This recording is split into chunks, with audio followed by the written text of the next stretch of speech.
Adu curi start deklarasi bakal capres ini benarkah sebagai manuver partai politik dan bagaimana kalkulasi koalisi serta potensi kandidat lain? Pagi ini kita akan membahasnya dengan sejumlah narasumber melalui daring. Di antaranya ada Ketua Bidang Media dan Komunikasi Publik Partai Nasdem, Willy Aditya, ada politisi PDIP, Masinton Pasaribu, dan juga pakar komunikasi politik UIN Syarif Hidayatullah, Gun Gun Haryanto. Selamat pagi, Mas Willy. Bang Masinton, Mas Gun Gun. Ya, selamat pagi, Mas Timothy, Mas Gun Gun. Terima kasih sudah bergabung bersama kami pada hari ini. Saya ke Mas Willy terlebih dahulu karena ini pembicaranya mengenai Nasdem utamanya. Mas Willy, kalau kita dengar kemarin apa yang dikatakan Pak Surya, cukup unik sebenarnya yang dikatakan. Mengapa dimajukan dari November ke Oktober? Yang kita dengar memang melihat kondisi bulan dan bintang yang terang, kata Pak Surya begitu. Tapi saya sulit untuk percaya hanya karena kondisi terangnya bulan dan bintang. Pasti ada banyak pertimbangan mengapa akhirnya ini dipercepat, Mas Willy. Apa sebenarnya pertimbangan utamanya? Kenapa Nasdem harus menjadi salah satu yang paling cepat untuk mendeklarasikan siapa bakal calon presidennya di 2024? Padahal tahapannya baru akan masuk tahun depan sebenarnya. Ya, pagi Bung Tim, Mas Gun Gun, sahabat saya, Om Masinton Pasaribu. Siap. Pagi. Bung Tim, kalau Ya. kita merujuk kepada keputusan Rakernas, Bung Tim, itu kan Juni ya.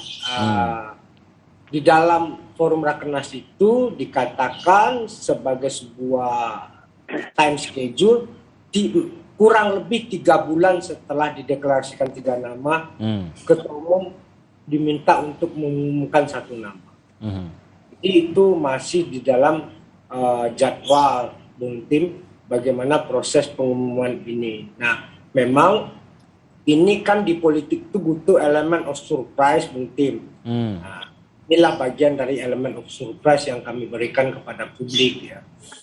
Nah, jadi awalnya ada rencana 1 Oktober dan lain sebagainya, Bung Tim. Jadi kita putuskan itu. Yang kedua, Bung Tim, adalah ini kan kalau kita lihat jejak rekam Nasdem dalam proses kandidasi, ini bukan hal yang baru, Bung Tim ya. Di 2014 itu ketika PDI Perjuangan tidak cukup mengusung Pak Jokowi, Bu Mega telepon Pak Surya, dan langsung gayung bersambut Pak Surya okein. Nah itu kan yang pertama kali Bung Tim. Di tengah mahalnya tiket-tiket pilkada, Nasdem mempromosikan politik tanpa mahar. Pada periode kedua Pak Jokowi pun, Nasdem yang pertama kali mendeklarasikan 2 periode Jokowi. Jadi itu suatu hal yang mudah untuk dikonfirmasi jejak rekam proses pengambilan keputusan. Ini taktik yang sudah sering digunakan oleh Nasdem dan sejauh ini hasilnya baik gitu ya Mas Willy ya? Nasdem mencoba menjadi pionir untuk keputusan. Karena apa? Sedini mungkin keputusan itu diambil, maka kemudian publik kemudian menjadi aware, Bung Tim, publik kemudian bisa menilai ya. Itu yang kemudian coba spirit itu dibangun oleh Nasdem. Karena apa? Tradisi kita selama ini dalam proses pengambilan keputusan kan sering injury time. Mungkin kan kami ingin melakukan transformasi dalam proses mekanisme pengambilan keputusan itu. Itu yang coba kami lakukan, Bung Tim. Jadi ini yang menjadi beberapa dasar pertimbangan dari proses pengambilan keputusan kemarin, Bung. Nah saya ingin tahu dari Bang Masinton, bagaimana perbincangan di PDIP saat mengetahui bahwa Nasdem akan segera mengumumkan dan akhirnya mengumumkan dan bahkan yang diumumkan adalah Anies Baswedan? Ya, Bung Timothy, tentu kami menghormatin masing-masing cara atau strategi dari tiap partai politik tentunya. Apapun cara tersebut, ya harus kita hormati karena masing-masing partai politik pasti memiliki cara dan strategi gitu ya. Nah tentu bagi kami, kalau kami ya cara dan strategi yang selalu kami gunakan adalah yang seperti disampaikan oleh Ibu Ketua Umum, Ibu Megawati, turun ke rakyat, menyatu dengan dinamika masyarakat, menyatu dengan seluruh elemen kader dan partai di level kader di level akar rumput seperti ranting, anak ranting, dan pengurus anak cabang. Nah, sehingga itu sebagai sebuah cara tentunya ya. Cara ini kan tergantung dari masing-masing partai politik yang tentu kita harus saling menghormati. Nah, bagi kami tentu karena tahapan pemilu ini juga masih panjang gitu ya. Di satu sisi penetapan partai politik peserta pemilu juga belum. Tentu apalagi ke capres, karena ke masalah capres ini masih ada 12 bulan 15 hari lagi. Kira-kira gitu untuk pengajuan pendaftaran. Jadi bagi kami tentu kami fokus pada kerja-kerja bersama dengan masyarakat tadi. Terus kemudian cara-cara yang bisa mengambil hati rakyat ya, berempati dengan masyarakat ya, apalagi umpama saat ini kita juga masih suasana berduka lah ya bangsa ini menurut kita, dengan ada tragedi di Kanjuruhan seperti itu. Nah, tentu bagi kami adalah bagaimana mengedepankan politik itu tetap berbasis pada empati kemanusiaan, keberpihakan kepada masyarakat. Seperti itu. Sebelum saya ke Mas Gun-Gun, saya ingin tahu, Nasdem sudah mendeklarasikan calon presidennya, sehingga perbincangan untuk koalisi dengan partai manapun pastinya Nasdem akan mengedepankan calon presiden yang sudah dideklarasikan. Betul ya Mas Willy ya, pastinya begitu. Nah, di sisi lain PDIP tentu saja sebagai partai pemilik suara terbesar ingin memiliki calon presidennya juga. Masa kalah sama partai yang pemilihnya lebih sedikit lah, kasarnya begitu, Bang Masinton. Apakah ini berarti Nasdem dan PDIP tidak mungkin akan berada dalam satu koalisi secara otomatis karena punya calon presiden masing-masing? Secara otomatis tidak akan berkoalisi menuju ke 2024. Dari Mas Willy terlebih dahulu, mungkin nanti Bang Masinton boleh memberikan opininya. Ya, ada kata pepatah di kampung saya itu, mungkin sekali air besar, sekali tepian berubah. Ya. Time change, people change, tantangan zaman berubah. Itu satu hal yang dialektik aja. Demokrasi kan menyediakan ruang kompetisi. Ya. Itu sebagai sebuah mekanisme korektif terhadap kekuasaan. Ya. Nah, ini yang harus kita lihat, bahwasanya kita mau memiliki jebakan Batman, yaitu presidensial threshold mungkin 20%. Hari itu kan the only one yang memiliki boarding pass itu kan cuma partai Om Inton ya. Jadi kami ini kan masih harus mengutirkan kiri kanan, lobby kiri kanan gitu ya. Sehingga butuh memiliki kreativitas. Jadi kalau Om Inton sambil tidur aja kan sudah bisa berangkat. Kami ini harus lebih bangun sebelum subuh, udah nyangkul dulu, cari sepeda, cari sapi untuk bajak sawah gitu. Jadi tentu effortnya berbeda-beda. Dan kalau toh dia tidak sama pada 2024, bukan satu hal yang bukan satu hal yang harus ditangisi, ya itu satu hal yang harus kita hormati. Perbedaan pilihan itu sebuah keniscayaan ya. Nah mungkin hari ini nggak ketemu, tapi kalau calon presidennya sama bisa ketemu. Nah tentu hal-hal seperti ini kita hidup dalam era demokrasi yang saling menghormati. Karena apa? Perbedaan itu sunatullah, perbedaan itu suatu hal yang given. Tinggal bagaimana kita berkompetisi dalam suasana yang sukaria. Ya. Perbedaan adalah sebuah hal yang niscaya kita berkompetisi dalam spirit menjaga republikanisme. Gitu. Bang Masinton. Ya, kalau keputusan berkoalisi atau kerjasama dengan partai-partai politik, ya tentu itu keputusannya ada di DPP partai seperti itu. Nah, tentu dalam mengambil sikap-sikap untuk melakukan penjajakan kerjasama dengan elemen-elemen partai politik lainnya, tentu berdasarkan banyak hal lah pertimbangan ya sebelum bicara ke calon seperti itu. Nah, tentu fokus PDI Perjuangan saat ini ya masih menyiapkan tahapan-tahapan tadi ya sambil dilakukan komunikasi-komunikasi politik yang yang ditugaskan kepada Iya. Mbak Puan dan DPP partai membangun komunikasi politik seperti itu. Tapi Jadi yang belum saya ada bilang arah tadi Bang Masinton, yang saya bilang berkoalisi tadi, dengan siapa.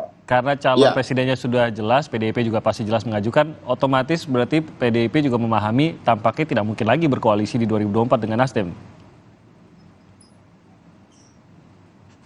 Ya, artinya begini, bahwa perbedaan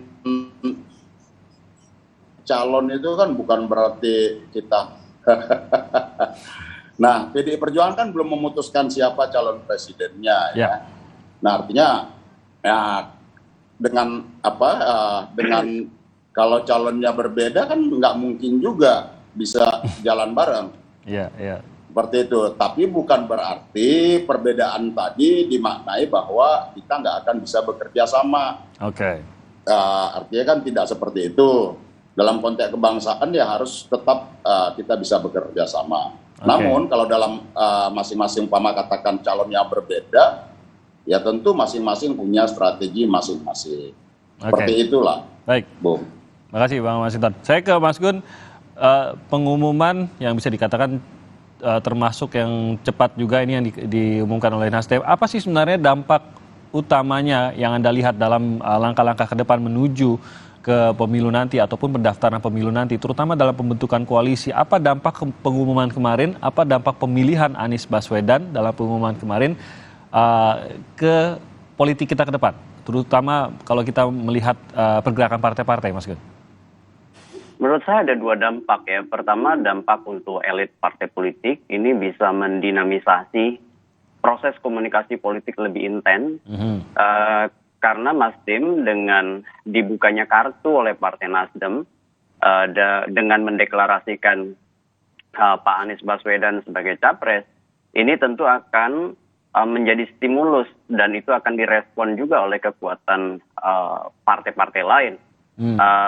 Terutama dalam proses kandidasi dan itu tentu akan membuat situasi politik kita terutama dalam proses koalisi itu akan semakin dinamis. Kemudian untuk publik dampaknya menurut saya sangat baik. Kenapa? Karena ruang untuk dialektika soal figur itu menjadi jauh lebih panjang. Artinya figur yang disodorkan oleh partai politik itu bisa ditelisik ya secara jauh lebih memadai waktunya dan itu tradisi yang sebenarnya bagus. Pada saat misalnya partai politik ya dengan kreativitasnya itu tidak numpuk di injury time dan bagi publik ini menjadi sebuah ruang evaluasi sekaligus bisa kemudian memunculkan semacam proses-proses dialektika yang jauh lebih lama. Nah, saya melihat apa yang dilakukan oleh Partai Nasdem ini kan sebenarnya sudah melalui beberapa tahap dan dari sisi atau dari perspektif komunikasi politik patut diapresiasi. Jadi cepat tapi tidak terburu-buru gitu ya, Mas Gun ya? Iya, coba Mas Tim perhatikan dari sisi pengemasan komunikasi politik menurut saya sudah sangat baik. Pertama misalnya menerima masukan dari arus bawah dengan cara misalnya mengonsolidasikan kekuatan di Rakernas pada tanggal 15 sampai 17 Juni begitu. Dan itu kemudian kita tahu waktu itu ada 32 dari 34 ya DPW yang kemudian menyebut secara eksplisit nama Pak Anies Baswedan kan. Kemudian tahap yang kedua itu yang disebut sebagai ZOPA strategi dalam konteks kandidasi atau zone of possible agreement. Jadi mengerucutkan banyak nama menjadi beberapa nama dan masih membuka ruang negosiasi. Di situ ada Pak Anies, ada Pak Ganjar, ada Pak Andika. Dan tahap ketiga yang kemarin punya betul elemen of surprise ya, karena publik mengira akan masih beberapa bulan ke depan, tetapi kemudian ada deklarasi lebih cepat dan itu kemudian menyebabkan resonansi atau gaung di media dan di sosial media. Tinggal kemudian nanti tahap keempat, yaitu proses memastikan bahwa apa yang diinisiasi oleh Partai Nasdem dalam konteks mendeklarasikan Pak Anies itu direspon positif oleh calon mitra koalisi sehingga bisa melampaui yang disebut dengan prasyarat presidensial threshold 20% kursi DPR atau 25% suara sah nasional. Jadi lebih jelas pada saat mulai berbicara, melobi, bernegosiasi dengan partai-partai lain. Sudah jelas gitu posisinya di mana gitu ya.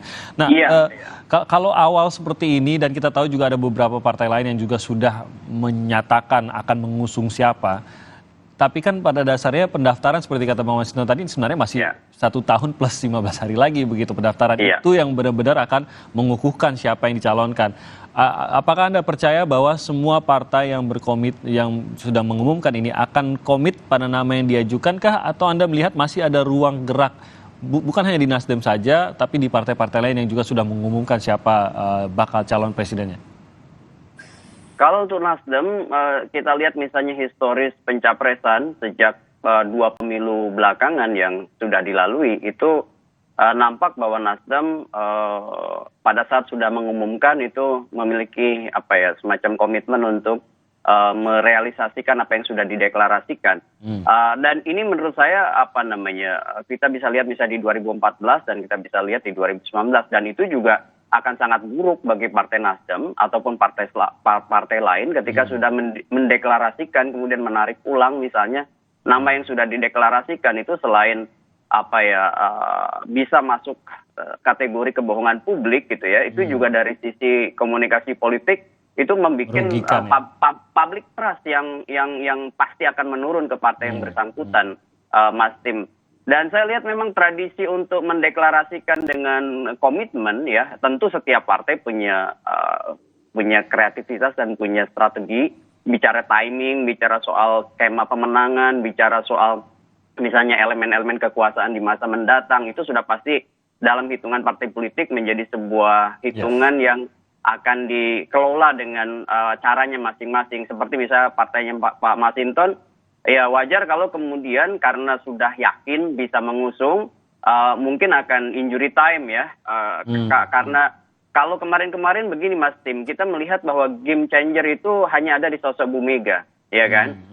Tetapi hari ini menurut saya landscape-nya agak berubah ketika misalnya Pak Surya Paloh dengan mendeklarasikan Pak Anies Baswedan, itu game changer bukan hanya ada di Bu Mega menurut saya sekarang, tapi juga ada di Surya Paloh.